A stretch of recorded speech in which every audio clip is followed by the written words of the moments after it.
Nagbitiw bilang direktor ng Quezon City Police District si Brigadier General Nicolas Torre III.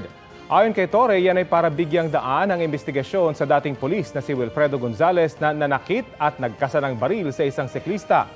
Epektibo bukas ang resignation ni Torre. Una lang sinuspende ng Land Transportation Office ang driver's license ni Gonzales. 70 araw ang ipinataw ng LTO na suspensyon sa driver's license ni Gonzales. Pero posible raw na maging permanente na ang pagbawi, depende sa kalalabasan ng investigasyon. Lumabas din sa records ng PNP na panunutok ng baril ang naging mitya, kaya tinanggal sa serbisyo si Gonzales noong 2018. Ang QCPD naman naghain ng reklamong alarms and scandal laban kay Gonzales. Pinaiimbestigahan naman ni PNP Chief Benjamin Acorda Jr. ang anyay tila special treatment ng QCPD kay Gonzales nang iharap siya sa media noong weekend.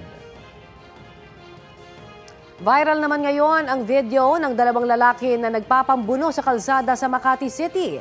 Balitang hatid ni Bam Alegre. Habang nasa loob ng sasakyan, nakuna ni June Olavere ang tagpong ito. Pinapangibabawan ng lalaki nakaputing t-shirt ang isang rider na naka-helmet. Gamit ng lalaki naka-t-shirt ang kanyang binti at tuhod para hindi makabangon ng rider na nooy napahiga sa kalsada. Ang kaliwang kamay ng lalaki nakaputi may kinuha sa bewang ng rider na isa umanong baril. May hawak siyang baril sa kanang kamay. Ayon sa nakakuha ng video, nangyari ito noong August 25 pasado alas 7 ng umaga. Kinumpirma ni Police Colonel Froilan Uy, hepe ng Pasay Police, na isang police Pasay ang lalaki nakaputing t-shirt sa video. Naka-assign daw siya sa Police Community Precinct 4 at papasok daw sa trabaho nang mangyari ang insidente. Kinat daw ng rider ang pulis. Yung pulis natin minamaneho yung kanyang sasakyan. Papasok po siya sa Arnaiz substation under po ng Pasay. Nang bigla na lang siyang ikat ng isang motorcycle rider.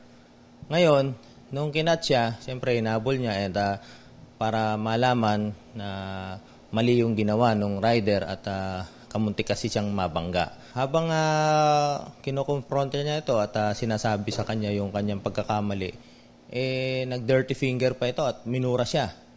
At ang ano pa rito, akmang bubunutan siya ng baril. Kaya ang ginawa ng pulis natin, may presence of mind, di nakma yung kamay nito at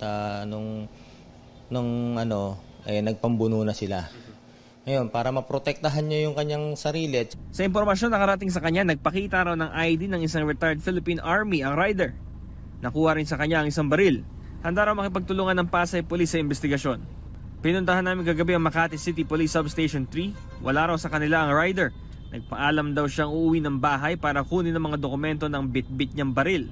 Dahil hinayaang makaalis ang rider, nirelieve na ni Police Colonel Edward Cutiyog, hepe ng Makati Police, ang station commander ng Substation 3. Bam Alegre, nagbabalita para sa GMA Integrated News. Kapuso, alamin ang maiinit na balita. Bisitahin at mag-subscribe sa GMA Integrated News sa YouTube. Sa mga kapuso abroad, samahan nyo kami sa GMA Pinoy TV at sa www.gmanews.tv.